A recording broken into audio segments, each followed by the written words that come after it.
तो अभी मैं अपनी मीठी स्नेही आदरणीय आशा दीदी जी से अनुरोध कर रही हूँ कि वो भाई साहब के स्वागत के लिए और आपसे भी भाग भाग के इस दरबार को इतना सुंदर सजाया, तो सबके लिए आशा दीदी अपने स्वागत के कुछ वचन हमारे सामने रखेंगे। ओम शांति, ओम शांति। दिल्ली जोन पढ़ाई के लिए प्रसिद्ध है।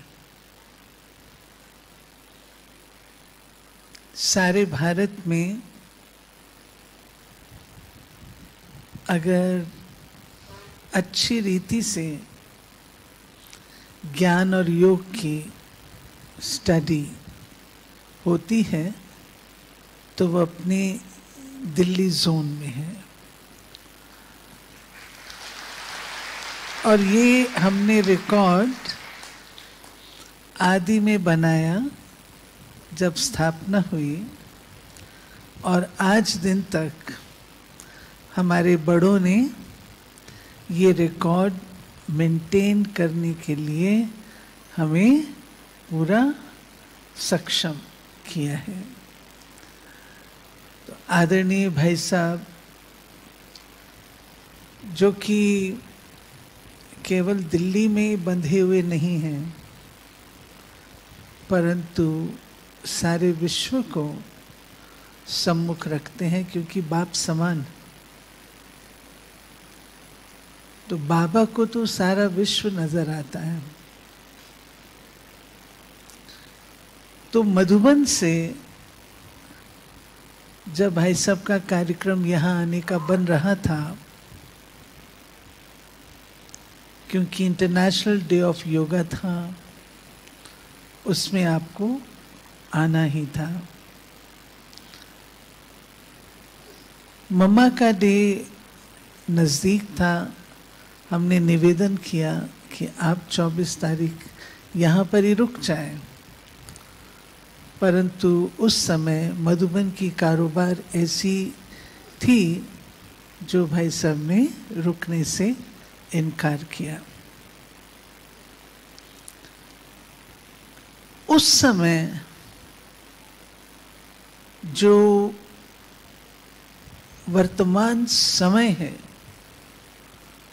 और आगे आने वाली परिस्थितियां हैं, जो टॉपिक आज की क्लास का है, निकट नाजुक समय के लिए बाबा की श्रीमत क्या है। भाई साहब ने 2-3 शब्द बोले थे, डायरेक्शन कहो या जो बाबा हमसे चाहता है का एक्यूरेट शब्द आप कोई निकाल लीजिएगा। तो हमने श्रीमत को ही अप्रोप्रिएट समझा।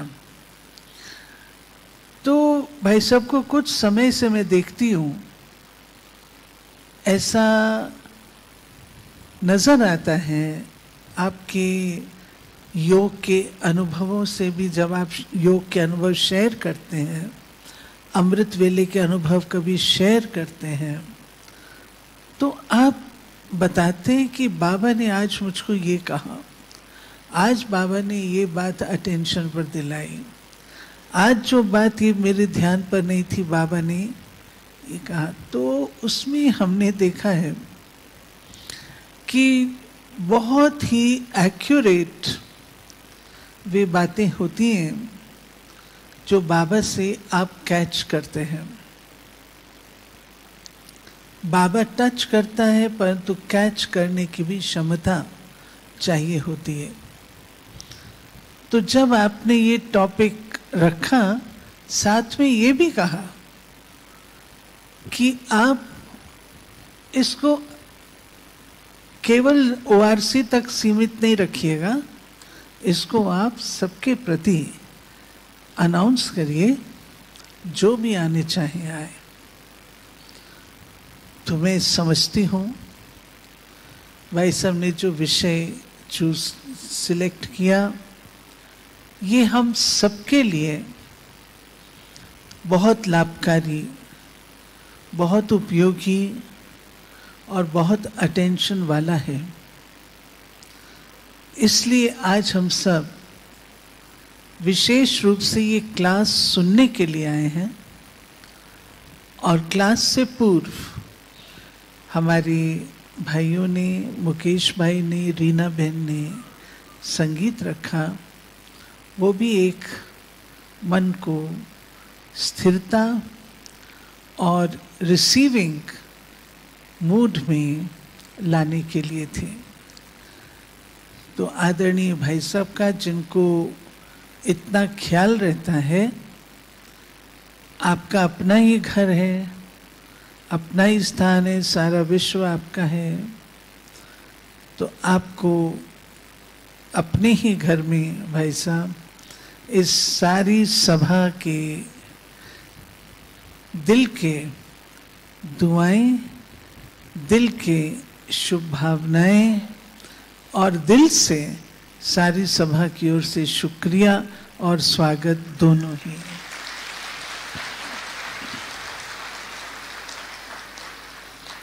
और जैसे आपने इस बार विषय रखकर के क्लास रखा, यह हमें बहुत अच्छा लगा। ऐसे ही भविष्य में क्लास, टॉपिक और आगे आने वाले समय के लिए जो इशारे हैं या जो आपको प्रेरणा बाबा देता है, वो हमसे शेयर करते रहेंगे, तो हम सब भी शक्तिशाली बनेंगे। ओम शांति। बहुत सुंदर, थैंक यू आशा दीदी जी। आपने भाई साहब के विषय में बहुत कुछ कहा और सचमुच भाई साहब सत्यता, सभ्यता, पवित्रता, नम्रता और इतने बड़े होते हुए भी निरंकारीपना, ये लगता है जैसे ड्रेस आपने धारण की हुई है। और आपसे भी मिलकर सभी हल्के हो जाते हैं, क्योंकि इतने बड़े यज्ञ की जिम्मेवारी संभालते हुए आप स्वयं भी बहुत हल्के रहते हैं और बहुत खुशनुमा जीवन आपकी रही है, अब तक भी है, और सबको खुशी बांटते हैं।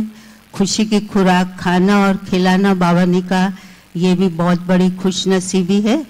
तो ज़्यादा न कहते हो, मैं अब आदरणीय भाई साहब से ही निवेदन करूंगी, जो दीदी ने विषय दिया है और आपने वो चूज़ किया, तो उस विषय पर हम सभी को प्रकाश डालेंगे अपने अनुभव।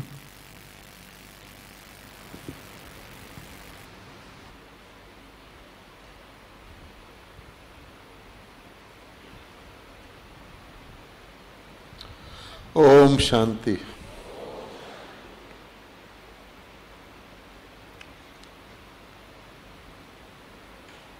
हमको याद है कि ब्रह्मा बाबा से पहली बार जो भी बच्चा मिलते थे, तो ब्रह्मा बाबा उनसे एक ही प्रश्न पूछते थे,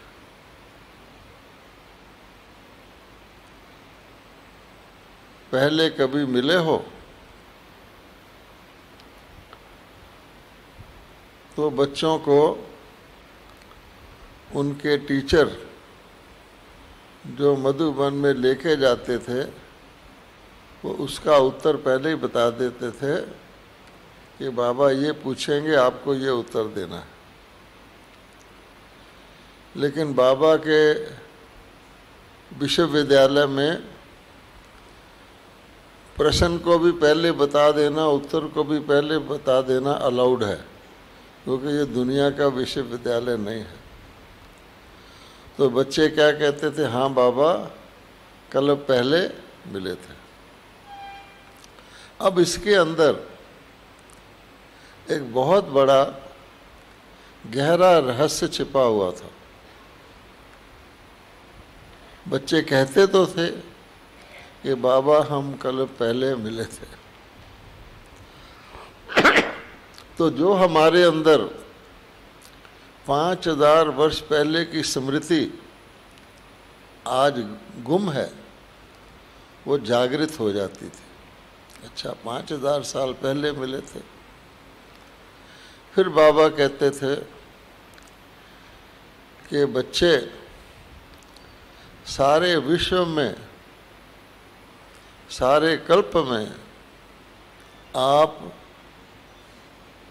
अति सौभाग्यशाली बच्चे हो जो तुमने बाप को पहचाना और मेरे बच्चे बने।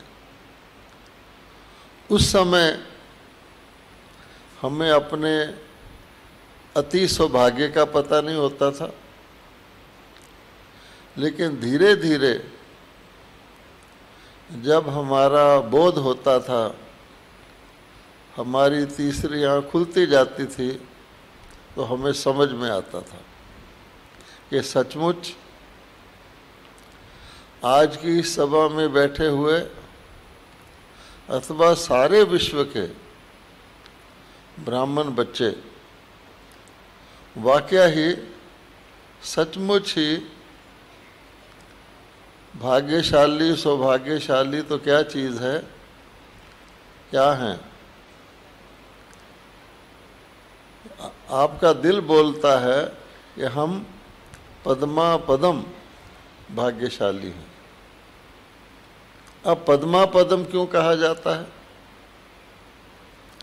कि सारे कल्प में जो हिसाब किताब होता है वो कर्मों से होता है। भक्ति में भी कुछ दान पुण्य करते हैं, ईश्वर के अर्थ इनडायरेक्ट करते हैं, तो कहते हैं एक दे 10 पाए, तुम 1 कदम चलो भगवान 10 कदम आगे आएगा। ज़्यादा से ज़्यादा 100 कहते हैं। ये बहुत ही अच्छा भक्ति भाव वाला, सच्चे दिल वाला, निस्वार्थ कोई होगा तो 100 गुना।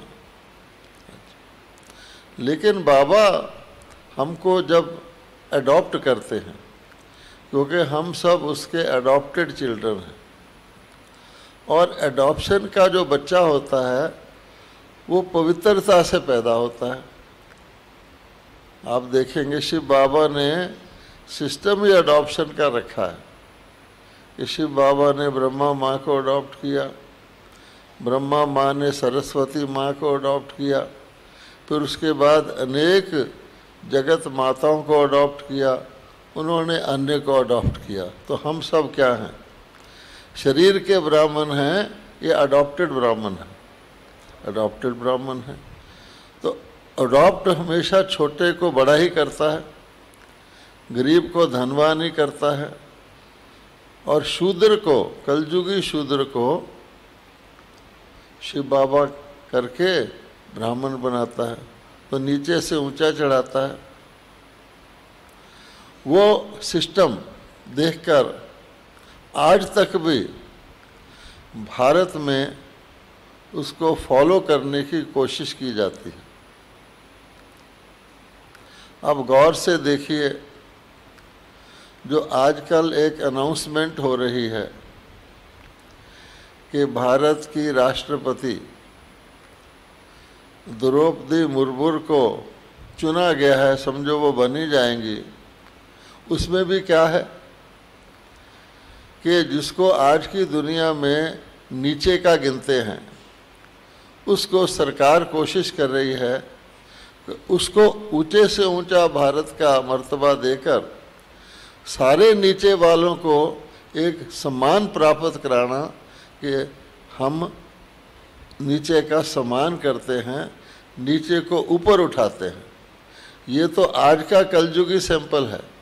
लेकिन बाबा को देखिए कि सारे नियम तोड़कर, आपने गीत सुना होगा कि संगम युग पर बाबा जो नियम सतयुग से कलयुग तक लगते हैं, उन सबको तोड़कर टोटली डिफरेंट, अलग तरह का एक अलौकिक लोक पैदा करते हैं, जिसको हम कहते हैं अलौकिक ब्राह्मण परिवार। और उसके लिए युग ही अलग कर देते हैं कि हम कहाँ पर हैं। ना हम कलयुग में हैं, ना हम सतयुग में हैं, हम कहाँ हैं? संगम युग में हैं। तो संगम युग में हर प्रकार के, जैसे कहते हैं ना, प्रेम में नियम नहीं है और युद्ध में भी कहते हैं नियम नहीं होता।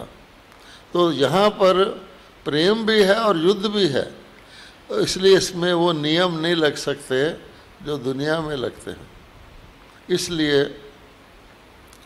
यहाँ पर एक का कितना पदम गुना प्राप्ति है। आप सोचिए, ऐसा दुनिया में कोई बैंक नहीं होगा, कोई बिजनेस नहीं होगा जहाँ पर एक का पदम गुना हो जाए। लोग तो सोचते हैं अगर मेरा एक का पदम हो गया तो मैं उसको करूँगा क्या, क्योंकि वो देवभान वाले हैं, वो एक जन्म की सोचते हैं और आज का एक जन्म भी पता नहीं कब ख़त्म हो जाए। लेकिन बाबा कहते हैं आप आत्माओं को तो 2 युग, पूरा सतयुग, पूरा त्रेता, 2 युग के लिए यहीं जमा करना है, वहाँ तो कमाने की आवश्यकता नहीं है।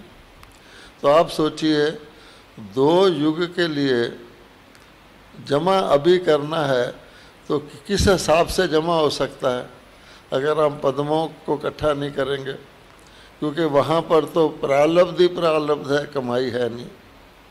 इसलिए बाबा कहते हैं कि वो करवा कौन सकता है, जो जिसका अपना कोई स्वार्थ ही ना हो, ज़रा भी स्वार्थ ना हो, और जिनको करवाता है उनका भी ज़रा भी स्वार्थ ना हो। इसलिए कहा जाता है कि अपने सभी नियमों को तोड़कर, परम धाम को छोड़कर, परमात्मा को तो कुछ लेना देना नहीं, लेकिन करुणा के कारण, जैसा गीत में कहा कि करुणा करके परमात्मा कलयुगी कीचड़ की दुनिया में आकर के, और जैसा बाबा एग्जाम्पल देते हैं कि भ्रिमरी जो है वो एक कीड़े को ले आकर के उसको एक जगह बंद कर देती है और भूं भूं करके उसको तितली बना देती है। तो ये भगवान बाबा काम करता है। तो और फिर उसको 21 पीढ़ी, यानी बाबा कहते हैं कि इस दुनिया के अंदर कोई व्यक्ति 25 साल तक कायम रहे तो उसकी सिल्वर जुबली मनाते हैं, और 50 साल तक कायम रहे इस दुनिया में तो बड़ी बात गिनी जाती है, तो गोल्डन जुबली मनाते हैं, और 1 दिन के लिए। और बाबा कहते हैं कि मैं आप बच्चों के लिए सारी दुनिया को ही गोल्डन एज बना देता हूँ, और वो 1250 वर्ष पूरा सतयुग चलती है। फिर मैं जो थोड़ा सा कम प्राप्ति करते हैं, या तो सोने के जेवर होते हैं या चांदी के, तो मैं सिल्वर एज बना देता हूँ आपकी खातर। सारी दुनिया है सिल्वर एज, तो सारी दुनिया की गोल्डन जुबली, फिर सारी दुनिया की सिल्वर जुबली बाबा कर देता है। और कैसे? मैं कहता कुछ नहीं करता, बच्चों से करवाता हूँ, उनसे उनके लिए ही सारी दुनिया बनाता हूँ, जिसमें क्या पशु, क्या पंछी, क्या प्रकृति, सारा ही गोल्डन। स्वर्ग, कोई स्वर्ग का नाम ले ले तो क्या लगता है, हैं? अब तो मरने के बाद कहते हैं स्वर्गवास हो गया। कई लोग स्वर्ग को मानते ही नहीं, क्योंकि शास्त्रों में स्वर्ग को ही नरक बना दिया कि यहाँ भी रावण था, यहाँ भी कंस था, राक्षस था। तो बाबा कहते हैं मैं आपको कब बनाता हूँ। अब ये सारा काम बाबा कहते हैं बच्चों के द्वारा ही कराता हूँ, बच्चों के द्वारा ही दान पुण्य कराता हूँ, बच्चों को ही ऐसी विधि बताता हूँ कि वो अपने खजानों को जितना चाहे बढ़ा सकते। इसलिए इस बात को ध्यान में रखते हुए अगर आप सोचें कि सारे कल्प में, सारे विश्व में जादू के तरीके से, गीत कितना अच्छा था कि बाबा तुम प्यार के भी सागर हो। अगर दुनिया में किसी को सबसे इम्पोर्टेंट चीज़ दी जा सकती है तो प्रेम है। सागर जिसमें व्यक्ति लीन हो जाए या डूब जाए या बाहर ना निकले तो प्यार ही प्यार है। बाबा के घर में प्यार ही प्यार है। इसलिए हर व्यक्ति को जो जिस प्यार को वो तरसता रहा है 2 युग, वो उसको एक बूंद मिल जाए तो गीत गाते हैं कि तेरी एक बूंद के प्यासे हों। अब बाबा कहता है मैं तो बच्चों को सागर देता हूँ, वो भी नदियाँ बन बन के दूसरों को प्यार दे रहे हैं। अच्छा, तो प्यार के भी हो गए। फिर ज्ञान के, अब किसी व्यक्ति को, चाहे वो देवताओं को ही ले लो, क्या देवताओं को आगे पीछे का ज्ञान है? भले सुख की दुनिया है, तो अपने बच्चों को ऐसी विद्या पढ़ाते हैं जो दुनिया में विद्या हो ही नहीं सकती, कि उनको तीनों कालों का पता है, आगे का पता है, पीछे का पता है, सारे चक्कर का पता है, तीनों लोकों का पता है जो कि वैज्ञानिक ढूंढ रहे हैं और लोग ढूंढ रहे हैं। कोई ब्रह्मा का दिन कितने हजार कल्पों का कह रहा है, उल्टा सुल्टा कर रहे हैं। बाबा के बच्चों को निराकार लोग 1 सेकंड में जा सकते हैं, आकार लोग जब चाहो जा सकते हैं, और साकार लोक में भी सारे चक्कर का पता है कि हम कहाँ पर खड़े हैं, आगे क्या होने वाला है। और बाबा कहते हैं तुमको ऐसे युग में लाता हूँ जिसमें आगे चढ़ती ही कला है। संगम युग मैंने आपकी चढ़ती कला, आप कुछ भी कर लो, आप कोशिश करो कि मैं एक ठहरती कला में आ जाऊं या मैं गिरती कला में आ जाऊं, आ ही नहीं सकते। ठीक है। फिर बाबा कहते हैं कलयुग में लोग कितने भी बुद्धिवान हों, कुछ भी करते रहें, तो एक तो उनके कर्म पुण्य कर्म नहीं हो सकते, दूसरे उसका फल उनको सुख शांति नहीं हो सकता। क्योंकि बीज क्या है? कलयुग है, तमो प्रधानता है, उसका काम ही दुख देना है। अब बाबा कहते हैं कि मैं बच्चों को कलयुग के अंदर ही आकर के, सुख क्या होता है, सुख को छोड़कर अति इंद्रिय सुख देता हूँ। तो ये भी बाबा का वंडर है। ऐसा ज्ञान, ज्ञान कहा जाता है नॉलेज इज पावर, तो ज्ञान से कुछ भी हो सकता है।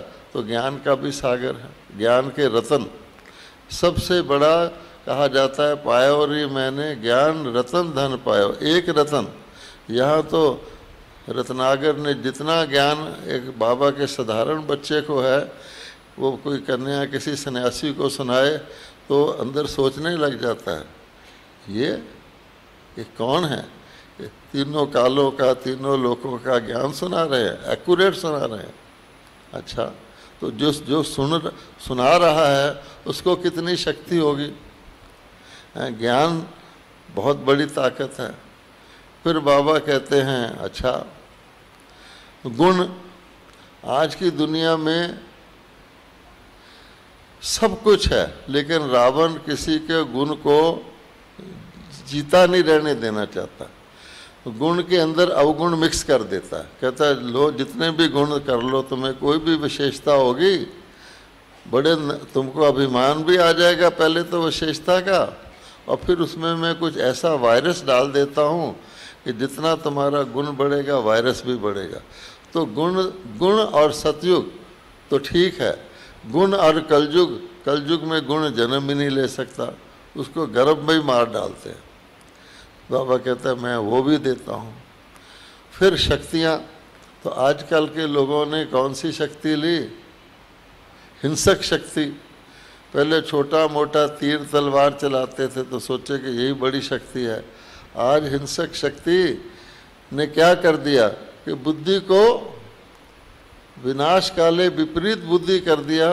वो हर वक्त यही सोचते रहते हैं हिंसा के साधनों को और कितना भयंकर बनाए, जो सारी दुनिया को मैं नष्ट कर सकूं। हैं, पूछो कि कोई रशियन जो है भगवान के पास चला जाए क्या मांगेगा कि हे परमात्मा मुझे ऐसी ताकत दे कि अमेरिका का दुनिया में नाम निशान उड़ जाए। किसी अमेरिकन को भगवान के पास जाओ तो क्या मांगेगा? हे भगवान मुझे ऐसी शक्ति दे कि रूस तो नक्शे से उड़ जाए। और किसी भारतवासी को क्या जाए तो क्या कहेगा? इनको अच्छी बुद्धि दे, ये दोनों कायम रहे। फर्क तो हो गया ना।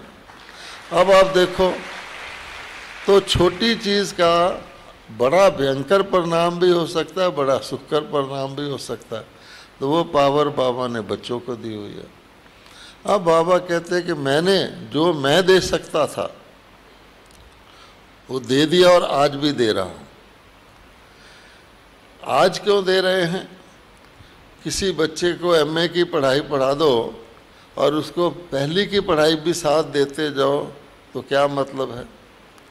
तो बाबा कहते हैं कि नए बच्चों के निमित्त, आज भी बाबा के बच्चे जन्म ले रहे हैं, उनके निमित्त देता हूँ, और जिसने अपनी पढ़ाई को कभी कंप्लीट करना हो, कुछ बचा खुचा हो, वो भी उसमें साथ में ले सकता है।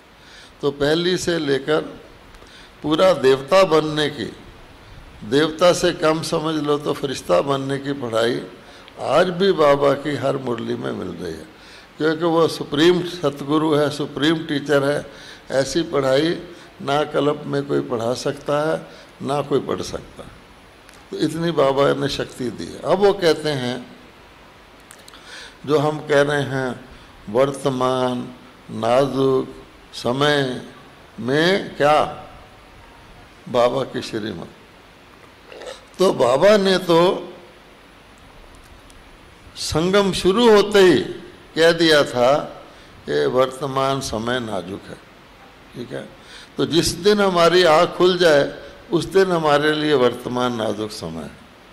तो बाबा ने तो तीसरी आँख सबकी जन्म लेते ही खोल दी कि बच्चा ये कलयुग है, ये और घोर होता जाएगा, आखिर जब अति हो जाएगा तो पाप का घड़ा फूटेगा।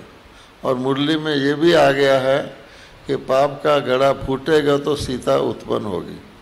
सोचिए, हैं, क्योंकि कहा जाता है सीता का जन्म घड़े से हुआ था, अर्थात पाप का घड़ा खत्म होगा तो उसके अंदर जो देवता बनने की क्वालिफिकेशन वाले हैं वो निकल के देवता बन जाएंगे। और बाबा दुनिया में किसी भी पाप आत्मा को नहीं छोड़ेगा यहाँ कि देवताओं को डिस्टर्ब करें। तो बाबा तो पूरा प्रबंध करता ना, ये भी नहीं कि दहेज दे दिया रास्ते में कोई लूट ले। कहता है इसलिए मैं ब्राह्मणों को कहता हूँ यहाँ कुछ नहीं रखना, यहाँ जरा सा बाहर बाजू निकालोगे तो माया लूट जाएगी। अच्छा, फिर बाबा ने हमको फार्मूला भी बताया हुआ कि देखो मैंने कलयुग के अंदर संगम बनाया है, तो आपको ध्यान रखना है कि कहीं संगम से एक घड़ी के लिए भी कलयुग में नहीं चले जाना। इसलिए बाबा ने कहा है क्या कि सदा, निरंतर और सहज, ये तीन शब्द बाबा ने हमको बताए हैं कि अगर आपने किसी भी कार्य को सदा के लिए बनाना हो, सदा के लिए फुल, जैसे गीता बहन सुबह क्लास में कह रही थी, नॉलेज तो है लेकिन नॉलेज फुल, पावर तो हैं, शक्तियां तो हैं लेकिन शक्तियों से फुल। आप जानते हैं आपका सूटकेस भी थोड़ा सा कम रह जाए तो उसमें हिलता रहता है, फुल कर देते हैं लोग उसमें तौलिया तौलिया डाल के, फिर कोई चीज़ भी टूटती नहीं है। तो फुल बहुत इम्पॉर्टेंट है। अगर फुल से ज़रा सा कम हो गया तो क्या होगा? मान लो आपके 10 नंबर डिजिट का टेलीफोन है, एक लास्ट नंबर भी ना मिले तो क्या होगा? हैं, आपने पहुंचना है परम धाम तो कहीं और पहुंच जाएंगे, बृहस्पति पर पहुंचना है तो शनि पर पहुंच जाएंगे। इसलिए रॉन्ग नंबर नहीं लगना चाहिए। तो इसलिए बाबा कहते हैं कि फुल, तो फुल के लिए सहज होना चाहिए। मुश्किल चीज़ कभी सदा नहीं रह सकती, ज़रा से भी मुश्किल होगी तो सदा नहीं रह सकती। अब ब्राह्मण के मुख से निकले ये मेरे लिए मुश्किल है तो उसका तो बहुत बड़ा प्रभाव पड़ जाएगा। जो उस पर आश्रित सारी दुनिया, बाबा ने कहा तुम आधार मूर्त हो तो सारी दुनिया हिल जाएगी। और अगर ब्राह्मण के दिल में है कि मेरे लिए इस वक्त तो मेरा बाबा भी साथ है, थोड़ा बहुत 19-20 भी होगा तो बाबा को पकड़ के मैं कंप्लीट कर सकता हूँ, ये भी शक्ति दी हुई है। तो इसलिए बाबा कहते हैं सदा सहज के लिए चीज़ को कठिन नहीं होना चाहिए। तो निरंतर रहने के लिए, अर्थात कभी हम बहुत खुश हैं, अति इंद्रिय सुख में हैं, काफ़ी समय हैं, और बीच में कभी आज मेरा योग नहीं लग रहा। आम तौर पे आज भी किसी ब्राह्मण से पूछो तो बाबा से क्या मांगते हो अमृत वेले, रू रिहान करते हैं तो क्या करते हैं?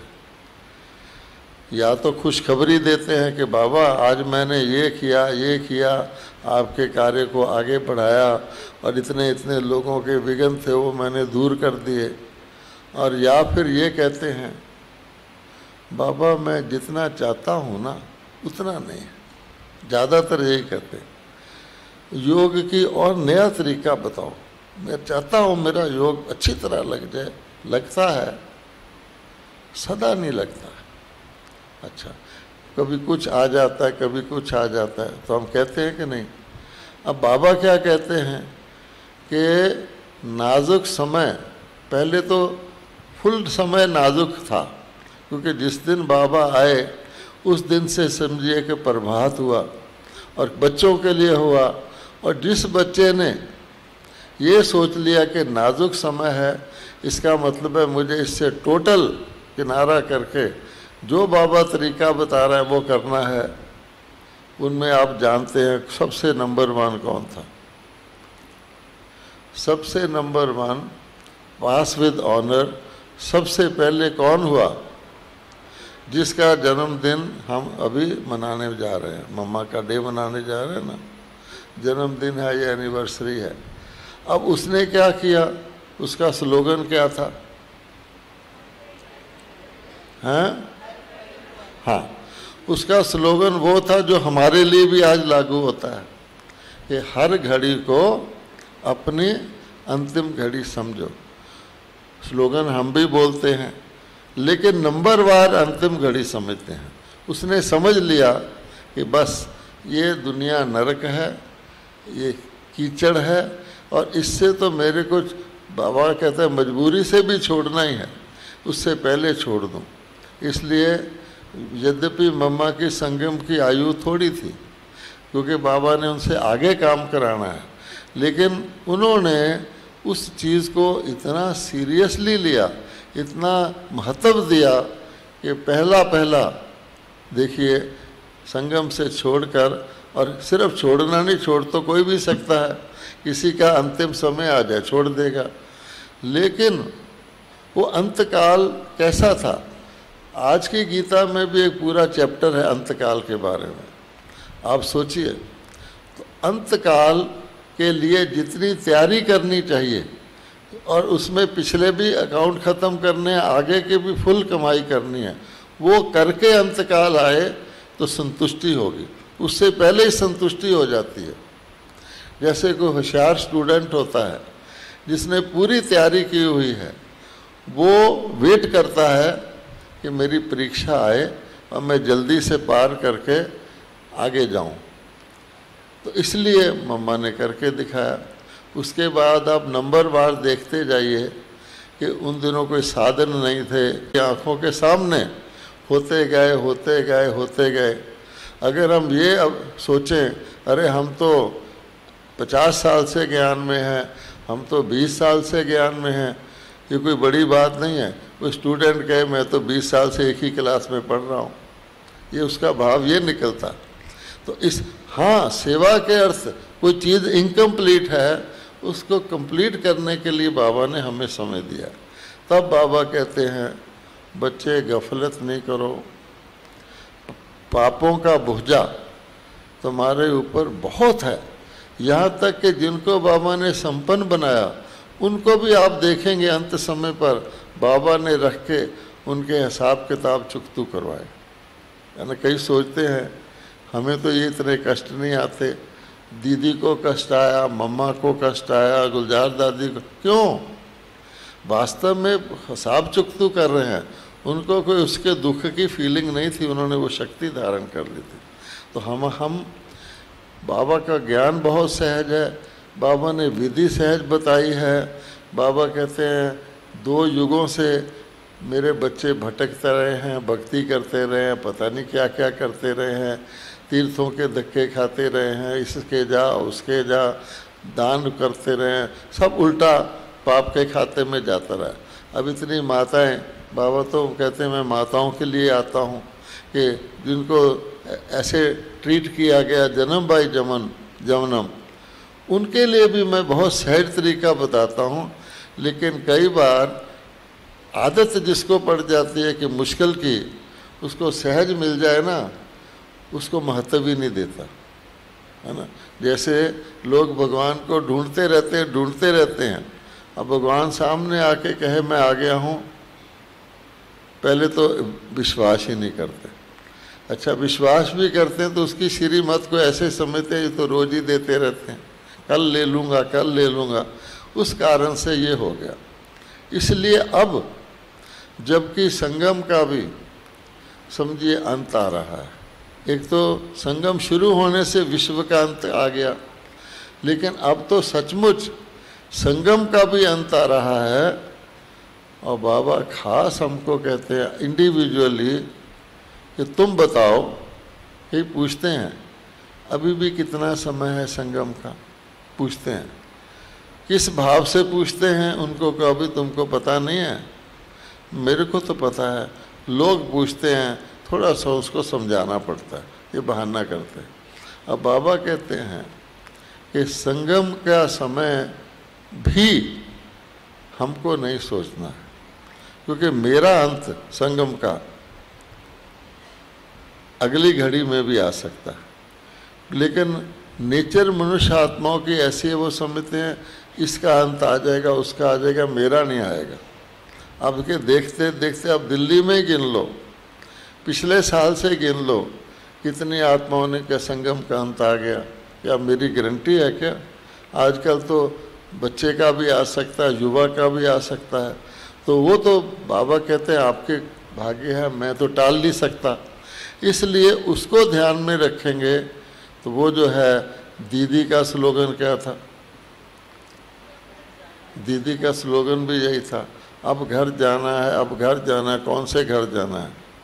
गुड़गांव में जाना है, दिल्ली में जाना है, या ऊपर वाले घर में जाना है ना। इसलिए इतनी बेहद की वैराग वृत्ति रखेंगे तब तो आप संगम पर हैं। तो बाबा ने मोटे रूप से कहा हुआ है कि संगम के रहने का एक ही तरीका है कि जितनी देर आप स्वयं को आत्मा समझेंगे तो बाकी चीज़ें साथ आएंगी। परमात्मा भी याद आएगा, बिजनेस व्यवहार भी आत्मा समझ के करेंगे, और उतनी देर आप संगम पर हैं। और ज़रा सा भी, जैसे बस से बाहर कोई बाजू निकालता है, कुछ नहीं होता, वो कहता कुछ हो तो रहा नहीं। लेकिन किसी वक्त जब सारी बाजू उड़ जाती है तब वो समझता हाँ मैंने गलती की। इसी प्रकार से जितनी देर आप आत्मा अभिमानी है तो आप संगम पर है।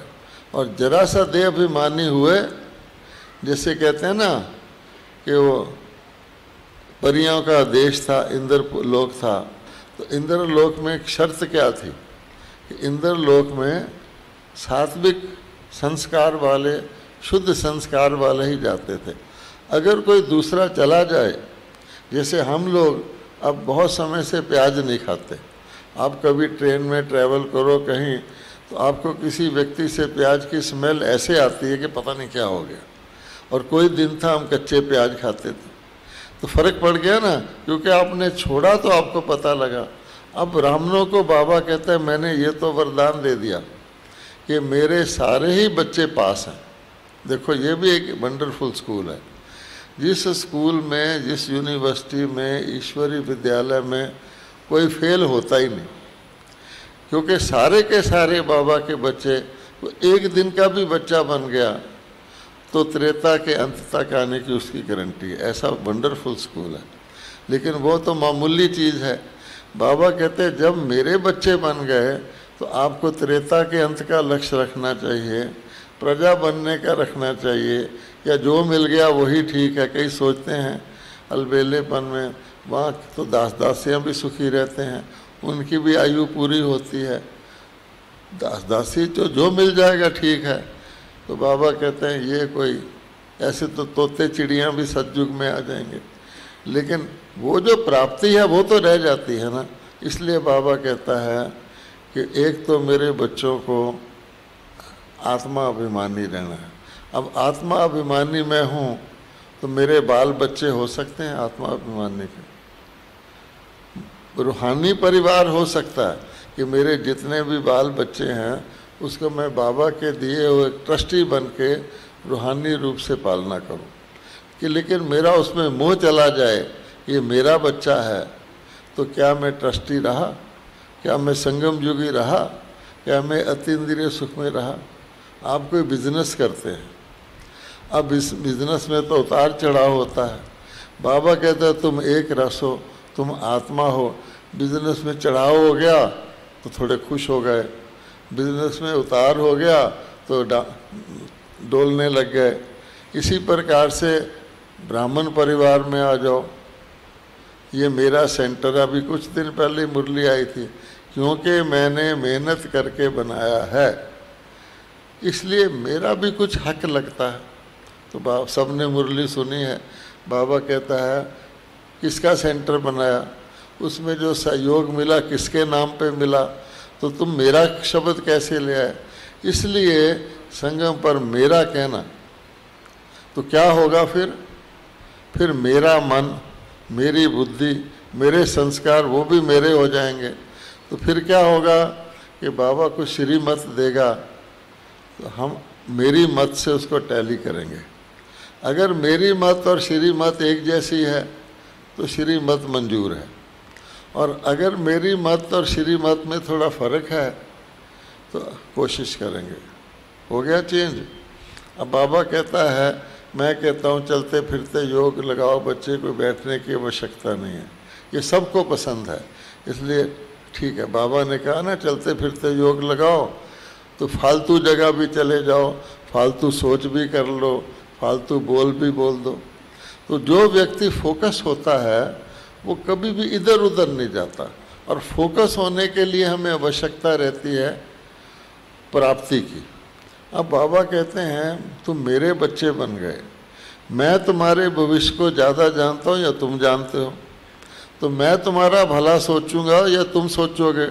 तुम तो अपना भला सोचते सोचते द्वापर से भला ही सोचते आए हो, आज भी सोचते आए हो, दुनिया वाले भी भला सोच रहे हैं, अपना भी और देश का भी। हो क्या रहा कि सीढ़ी तो ऐसे है, चलते जाओ सीढ़ी उतरते जाओगे।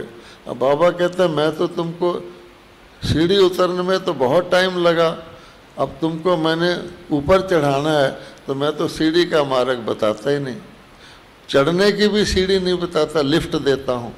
इसलिए लिफ्ट के लिए कितना आसान है, बाबा बहुत समय से खुद कहते रहे आकर, बच्चे 1 सेकंड में 1 सेकंड की स्पीड धारण करो, 1 सेकंड में परम धाम। जो हमें ही पता है परम धाम, देवता परम धाम में नहीं जा सकते और कोई नहीं जा सकता। अच्छा, 1 सेकंड में सूक्ष्म लोग। उसके लिए क्या है कि पहले मैं धरती पर 1 सेकंड में अपने आप को न्यारा कर सकूं। तो इसलिए वर्तमान समय जो बाबा कहते हैं अब क्या करना है, तो अब हमें क्या करना है, सिंपल है, ज्ञान सबके अंदर है, ठीक है। मम्मा के अंदर भी ज्ञान था, बाबा कई मुरलियों में कहता है बच्चों में मेरे से भी ज़्यादा ज्ञान है, अर्थात ज्ञान की पॉइंट को समझाने में प्रवीण है। लेकिन वो ज्ञान ज्ञान के रूप में ही है या उस ज्ञान को हमने अपने जीवन में लाया। तो अब हमें क्या करना है, हमें ये चेक करना है क्या कि मेरे अंदर जो विशेषताएं हैं वो तो हैं, लेकिन मेरी विशेषताओं को मेरी कमियां ग्रहण लगा देती हैं। लोग कहेंगे ये आत्मा बहुत अच्छी है, बहुत से लेकिन लगा देंगे।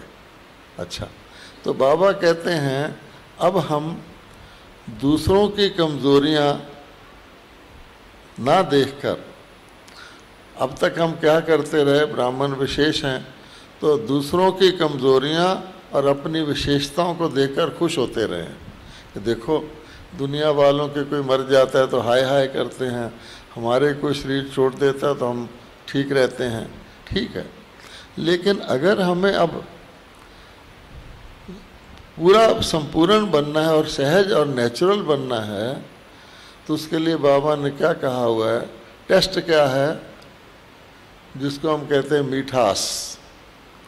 अब गौर से सिर्फ एक बात सारे दिन में सोचिए कि मेरे अंदर हर परिस्थिति में, परिस्थितियां तो टेस्ट करने आएंगी, कभी तनाव हो जाएगा, कभी टाइट हो जाएंगे, कभी टाइम नहीं है, कभी दूसरे के कारण से सब ठीक काम नहीं हो रहा, लेकिन हमें अपनी स्थिति को कायम रखना है। बाबा ने कहा अब आपको अपनी स्थिति बनानी है, ये नहीं देखना हार जीत क्या हुआ, नुकसान हुआ, फ़ायदा हुआ, सम्मान हुआ, अपमान हुआ, ये नहीं देखना। इसके लिए उसका टेस्ट क्या है, बाबा कहता है, पहला गीत में यही था, तू प्यार का सागर है, ठीक है, हम तेरे प्यारे बच्चे हैं। बाबा की हर मुरली मीठे मीठे से शुरू होती है, हर मुरली मीठे मीठे से अंत होती है। अब हम मीठे मीठे, मीठे कई तरह से बना जा सकता है। कोई जिज्ञासु बहुत मददगार है, उससे हम कितना मीठा होकर व्यवहार करते हैं। कोई जिज्ञासु मददगार नहीं है, उल्टा ही बोलता है, उसको हम क्या देखते हैं, हम उस समय मीठे रह सकते हैं कि नहीं। कोई आपका टाइम वेस्ट करने आ गया, आपको पता है कि ये टाइम वेस्ट कर रहा है, आपका रुख उससे बदल जाता है कि नहीं। तो हर परिस्थिति में अगर हम मीठे रहेंगे, अपने साथ भी मीठे रहेंगे, ए मन, मैं कहता हूँ अमृत वेले उठ, तू क्यों नहीं उठता है, तू मुझे बहुत तंग, ये भी नहीं। तो इसलिए मीठा ड्रामा समझ के, हम मीठा बाबा तो समझते हैं, लेकिन मैं मीठा हूँ और मीठा ये परिवार भी मीठा है, या इसमें कोई 19-20 करता है तो हमारा उसके लिए रूप बदल जाए। बाबा तो कहता है करुणा वर्ष मनाओ, तुम करुणा के सागर हो। वो करुणा करके हमारे लिए धरती पर आ गए, और हमें करुणा ना हो, हम कोई भी जिसको हम नुकसान कहते हैं, निरादर कहते हैं, वो हम नफरत करने लग जाएं, ये यज्ञ में विघ्न है। तो बाबा कहता है मैंने पहले नहीं बताया हुआ विघ्न है। एक मुरली में तो बाबा ने कहा है हर चीज़ में आप फ़ायदा देख सकते हैं, अगर कोई भी फ़ायदा नहीं है तो अनुभव का फ़ायदा तो है, इसने मुझे सबक सिखाया। इसलिए जब तक हम हर चीज़ में फ़ायदा नहीं देखेंगे, भगवान का रचा हुआ ड्रामा नहीं देखेंगे, इसमें कलयुग ने भी आना ही है ये नहीं देखेंगे, और बाबा की छोटी छोटी नंबर हैं, जैसे टेलीफोन में होते हैं, हर नंबर पूरा नहीं लगाएंगे, कहीं तो पहला ही नंबर रॉन्ग लगा देते हैं, कहीं बीच का रॉन्ग लगा देते हैं, कहीं सारे ठीक करके अगर लास्ट भी रॉन्ग लगा दिया तो क्या फ़ायदा हुआ। तो मेहनत तो की, वो प्राप्ति तो नहीं हुई ना। इसलिए मेरा स्वभाव, आजकल हम कहते हैं मैं ज़ोर से बोलता हूँ, बुरा नहीं मानना, ये मेरी आदत है, ताकि दूसरा का अच्छा मैंने ऐसे बोल दिया, मेरा भाव ये नहीं था। बाबा कहते हैं ये भी क्यों करें, इसलिए मीठे मीठे हमारा टेस्ट है। मीठा वही रह सकता है जिसके अंदर संतुष्टता होगी। तो अगर हमने किसी चीज़ में क्वेश्चन उठाया ऐसा क्यों, तो बाबा कहते हैं उनको किसने कहा है कि ड्रामा एक्यूरेट है, उसमें क्वेश्चन उठाओ। तो क्या है, हमको सत्य का ज्ञान मिल गया तो कोई ज़रा सा असत्य होता है तो हमें अच्छा नहीं लगता। हम कहते हैं मुझे झूठ नहीं अच्छा लगता, मुझे झूठ से नफरत है। बाबा कहते हैं मैं टेस्ट करूं, मैंने तुम्हें कहा हुआ हर वक्त आत्मा बन के चलो, तुम रहते हो तो तुम भी तो झूठे हो गए ना। जब तुम अपने ऊपर सत्य नहीं लगा सकते, दूसरे को झूठा कहने का तुमको क्या अधिकार है। इसलिए एक तो ये है। दूसरे बाबा कहते हैं कि देवभान यानी आत्मा में अभिमानी रहेंगे तो आप सेफ रहेंगे। जो ही आपने मैं शब्द निकाला, मैंने परमात्मा नहीं कर रहा, परमात्मा मेरे भविष्य बनाने के निमित्त नहीं है, परमात्मा मेरा कल्याण नहीं सोच रहा, मैं अपना कल्याण सोच रहा हूँ। जैसे कई बार हम बड़ों को शिक्षा देनी शुरू कर देते हैं कि बहन जी मैं समझता हूँ ऐसे नहीं, ऐसा होना चाहिए। बाबा कहते हैं एक मर्यादा होती है, भगवान भी देख रहा है कि बहन जी को क्या करना है, वो परफेक्ट नहीं है, लेकिन भगवान उसको उसी हिसाब से उसके हाथ में स्टीयरिंग दे रखा है इतने लोगों का, तो गाइड करेगा कि नहीं करेगा। तो इसलिए मैं अपने बड़े को शिक्षा दूं, उससे पहले मुझे देखना चाहिए कि मैं अपने को जो मुझे शिक्षा मिली वो धारण की है। अगर मैंने शिक्षा को धारण किया हुआ है तब मुझे शिक्षा देने का अधिकार है। कई कहते हैं हम चुप रहें, बाबा कहता नहीं, चुप नहीं रहो, यथार्थ जगह पर वर्णन कर दो, लेकिन उसके बाद उसका रिजल्ट क्या निकला वो आपने नहीं करना है कि जी मैंने कहा था देखो ऐसा हुआ। फिर बाबा ने कहा वो हर चीज़ में निमित्त बन के करो। किसी भी चीज़ को आप मेरा अधिकार, मेरा डिपार्टमेंट, मेरी बुद्धि, मेरा संस्कार, ये हमारा सारा जीरो कर देगा। जैसे सीढ़ी चढ़ते हैं फिर आगे सांप होता है ना, वो नीचे ले आता है, तो अवस्था नहीं बनेगी और अंदर कुछ ना कुछ संकल्प चलता रहेगा। तो बड़ा नाजुक, इसको कहते हैं नाजुक। तो नाजुक परिस्थिति है, हमारे आगे जो परिस्थिति आती है उसमें हम न्यूट्रल होकर, न्यारे होकर, बेहद की दृष्टि रख करके, क्योंकि हमको बेहद की राजधानी चाहिए, सारा सतयुग में बेहद का सुख चाहिए, बीच में डिस्टरबेंस भी नहीं चाहिए, तो फिर हमारे अंदर प्रश्न चिन्ह नहीं आना चाहिए, क्योंकि ड्रामा को बाबा चला रहा है। हमें देखना चाहिए कि मुझे क्या करना है। इसलिए हम अगर ये अडॉप्ट करें कि मुझे अपने अंदर देखकर जो जो सूक्ष्म कमज़ोरी मेरे अंदर नज़र आती है मैं भर लूँगा, दूसरा भी अपने अंदर देखकर भर लेगा, तो हम अपनी कमियों को देखें, सूक्ष्म रीति से देखें। आज विनाश आ जाए या आज बाबा कह के तुम आत्मा बन के उड़ जाओ, तो उस समय उड़ सकते हैं।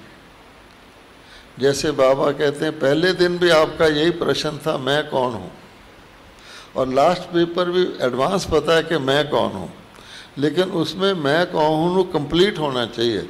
ना मेरे पुराने पाप रास्ते में आए, ना मेरे पुराने संस्कार रास्ते में आए, ना किसी प्रकार का संसारिक आकर्षण रास्ते में आए। इसलिए बाबा कहते हैं बेहद की वैराग वृत्ति। हमारी वैराग वृत्ति है लेकिन बेहद की है, क्योंकि पिछली दुनिया से पीठ मोड़ना है। आप सोचिए कमल कहाँ रहता है, कमल का जन्म कहाँ होता है? कीचड़ में होता है, ठीक है। अच्छा, अब हम कहें ये कीचड़ है, कमल कहे ये कीचड़ है, तो कमल तो अपनी जड़ को भी नहीं पहचान रहा कि मेरा तो जन्म ही कीचड़ से होता है, तो कीचड़ तो होगा ही होगा कि नहीं होगा? कीचड़ में कमल होगा कि नहीं होगा? अब मेरी दृष्टि है कि मैं कमल को देख रहा हूँ या कीचड़ को देख रहा हूँ। लोग तो चांद में भी दाग को देखते हैं। इसलिए वर्तमान समय हमारे लिए नाजुक परिस्थितियाँ और भी नाजुक आएंगी, और आप समझ लीजिए अब तो बिल्कुल हम अंत में खड़े हैं। अब घर जाना है नहीं, अब जाना ही पड़ेगा। हर घड़ी श्वास मेरी अंतिम श्वास है ऐसे नहीं समझो, हो सकती है पक्का, क्योंकि कलयुग है। तो इसलिए कोई सोचे कि कलयुग में मेरी श्वासें बढ़ जाएं, मेरी आयु बढ़ जाए, मैं योगासन कर लूँ या मैं खाने पीने की नियम को फॉलो करूँ, कुछ भी करूँ। भगवान कहता है जो आपने कर्म बनाए हुए हैं वो आपको मजबूर कर देंगे। आप एक तरफ परहेज़ करेंगे, दूसरी तरफ आप खाने का परहेज़ कर लोगे, व्यर्थ संकल्पों के भोजन का परहेज़ करते हो। आप नेगेटिव सोचने का परहेज़, वो तो उससे भी खतरनाक है। खाने का परहेज़ कर रही है तो थोड़ा शरीर ठीक होगा, लेकिन आयु लंबी आपके योग से होगी, बाबा को याद करने से होगी या शरीर को रुष्ट पुष्ट करने से होगी। तो गौर से देखेंगे तो हमें अपने अंदर बहुत सारी कमियां नज़र आएंगी। मान लो हमें किसी जगह कोई काम करना है, अच्छा करते हम सब हैं, कलयुगी लोग भी करते हैं, लेकिन उस काम को मैं सहज कर लेता हूँ और बीच में काम को बदल के दूसरा करना पड़ जाए तो मैं सहज कर लेता हूँ, या एक से दूसरी परिस्थिति में जाना पड़ जाए मैं सहज कर लेता हूँ। आप कहीं ज़रूरी जाना चाहते हैं, रास्ते में ऐसा ट्रैफिक जैम आ गया तो आप सहज उसमें एडजस्ट हो जाते हैं, या आपको होता है अरे देखो तो टेंशन आ गया ना। तो बाबा कहते हैं ब्राह्मण को टेंशन आ जाए उसको तो टेंशन रिमूव करना है। इसके लिए बहुत विशाल बुद्धि, बहुत बेहद की, क्योंकि भगवान कहते हैं मेरे पास तो इतना है, तो आप अपनी पॉकेट भर रहे हो।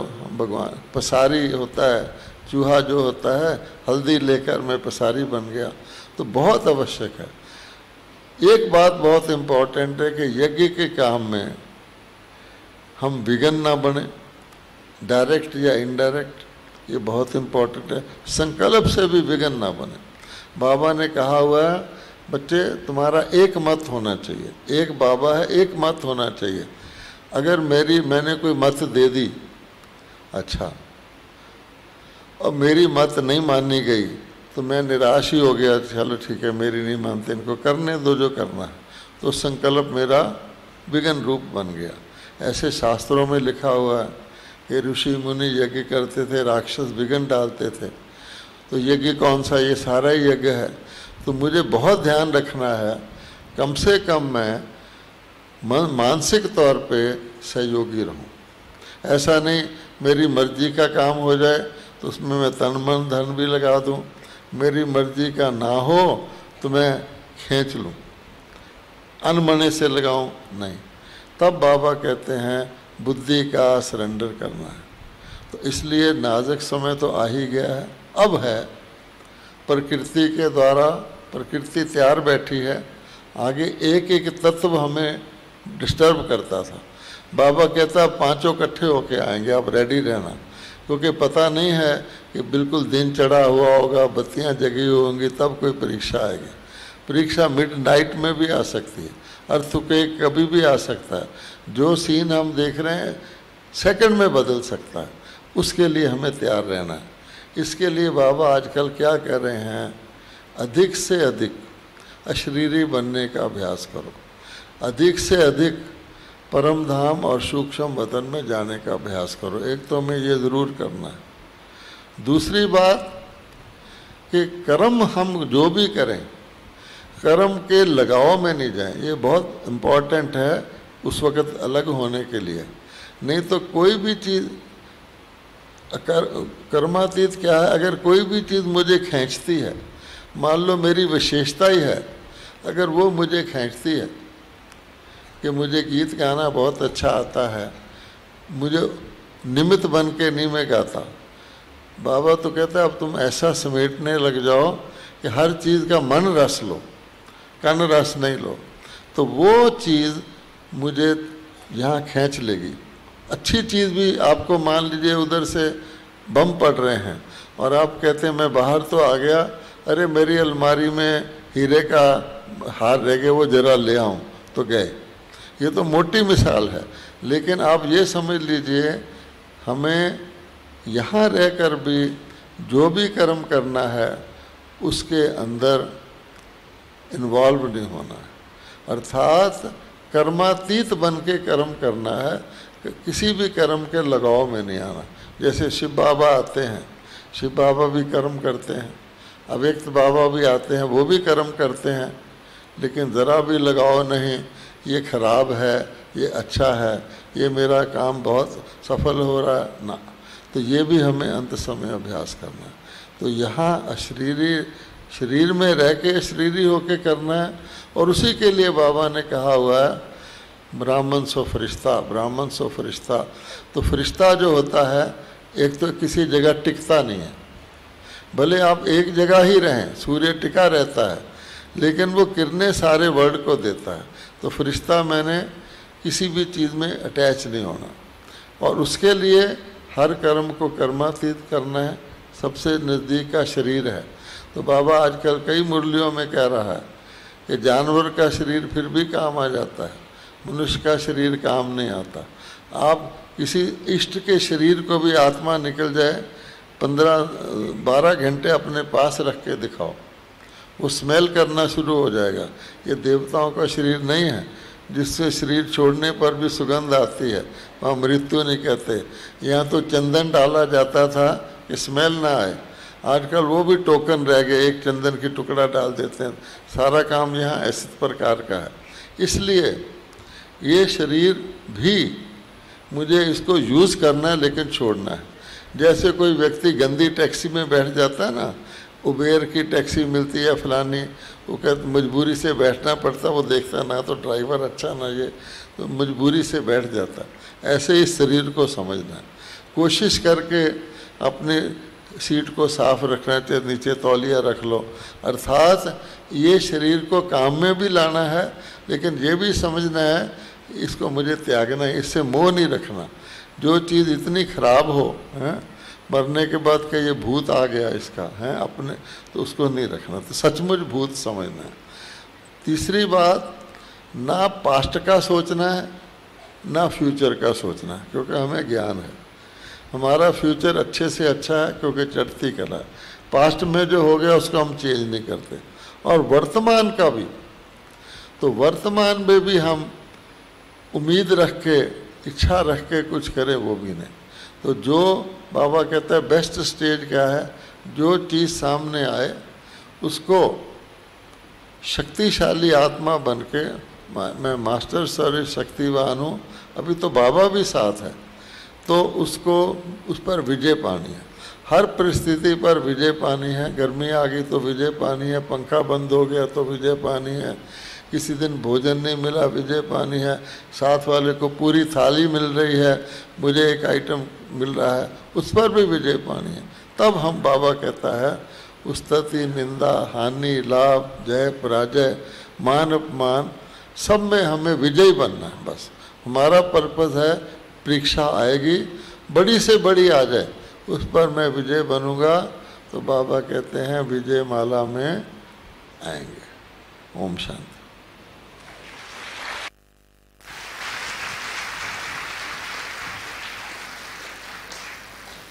तो हम सभी ने बहुत सुंदर क्लास सुने। एक एक बात जैसे अंदर में, मन के अंदर धीरे धीरे समाती जा रही थी। तो आप सभी ने भी अपने मन के अंदर जो भाई साहब ने इम्पोर्टेंट पॉइंट्स कहे हैं, एक एक बात को क्या प्रैक्टिस करनी है, कौन सी बात ध्यान में रखनी है, वो सब आज अपने मन रूपी झोली में कैरी करके जा रहे हैं। सभी हाथ हिलाइए सभी। तो अभी से ही हमें प्रैक्टिस करनी है। इस शरीर को, अपना जो दृष्टिकोण है इस शरीर के प्रति, वो चेंज करना है, अभ्यास करना है। जितना हो सके अशरीरीपन में स्थित होने का अभ्यास करना है। बार बार सूक्ष्म वतन और परमधाम में जाने का अभ्यास करना है। जैसे मम्मा ने, दीदी ने जो स्लोगन बनाए हैं, वो स्लोगन, हमें उस स्लोगन को जीना है। तो बहुत बहुत धन्यवाद भाई साहब का, बहुत बहुत दिल से धन्यवाद, जो इस नाजुक समय जो वर्तमान चल रहा है, उस नाजुक समय को और नाजुक होने से पहले ही हमें सावधानी दी और अपने अनुभव के आधार से हम सबको प्रेरणा दी। बहुत बहुत दिल से धन्यवाद करते हैं। और अभी मधु दीदी कुछ अनाउंसमेंट करेंगे। ओम शांति। घर का नाम लेते जहाँ से आए हैं वो भी याद आ रहा होगा। तो आप में से जो रुकने वाले हैं वो एक बार हाथ खड़ा करेंगे। कल सवेरे भोग तक तो आपका जो गाइड हो वो रवि भाई को बता देंगे कि कितने लोग, एक जना, सारे लोग नहीं जाके बताना, एक जन जाके बता देंगे कि हमारे ग्रुप में से इतने रुक रहे हैं। सवेरे भोग तक तो रुकेंगे और मेरठ का ग्रुप आया हुआ है वो तो भट्टी करके जाएंगे। और कल शाम से कुमारियों का भी संगठन है, आपके सेंटर्स की कुमारियों को आप भेज सकते हैं। मम्मा दिवस का भोग करने के पश्चात दोपहर को 24 जून को वापस जा सकते हैं। कल शाम को आना है उनको। कुमारियों को भी प्रेरित कीजिए, क्योंकि कुमारियों की लीडर हमारी जगदम्बा माँ सरस्वती हमजिन्स है, इसलिए इस दिन को हम अच्छे से मनाएंगे। और इसके साथ साथ आपको भोजन व्यवस्था का बता देते हैं। जो भी भाई बहनें आए हुए हैं, आपके भोजन की व्यवस्था 9, 10 और 11 नंबर में रहेगी। जो इनवाइटेड गेस्ट खास सेवा केंद्रों से फ़ोन करके बुलाया है, वो जाएंगे 1 नंबर और 4 नंबर में, और हमारे टीचर्स बहनें 5 नंबर और 6 नंबर में जाएंगे। सभी को याद रहेंगे ना अपने अपने हाल। तो ये व्यवस्था को सुचारू रूप से बनाने में सभी का सहयोग रहेगा। जो बहुत बुजुर्ग हैं वो 8 नंबर में उनके लिए व्यवस्था की गई है। तो सभी अपने अपने स्थान पर भोजन करेंगे। 2 मिनट के लिए बैठ जाइए बाबा को याद करके, फिर हम सभी उठेंगे। जो अभ्यास बताया है, अभी बैठ जाए सभी माताएं। जो अभ्यास बताया है परमधाम और सूक्ष्म वतन जाने का, वो हम 1 सेकेंड करेंगे। सभी बैठ जाए।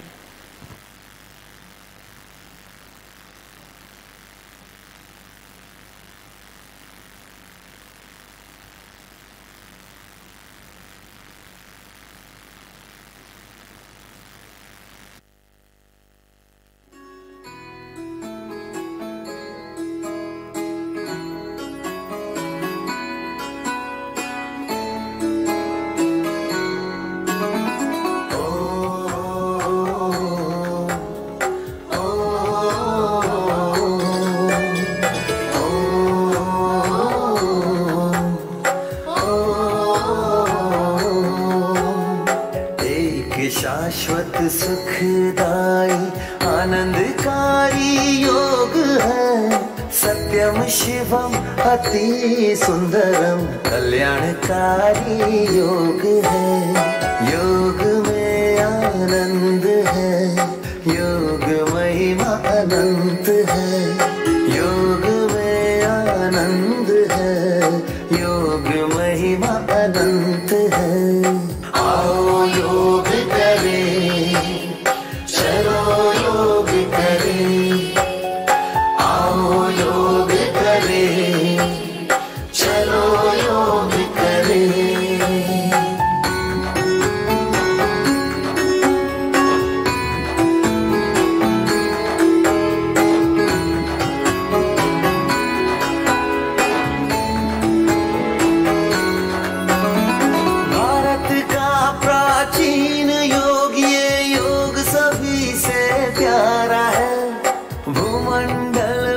सतत बह रही योग की निर्मल धारा है।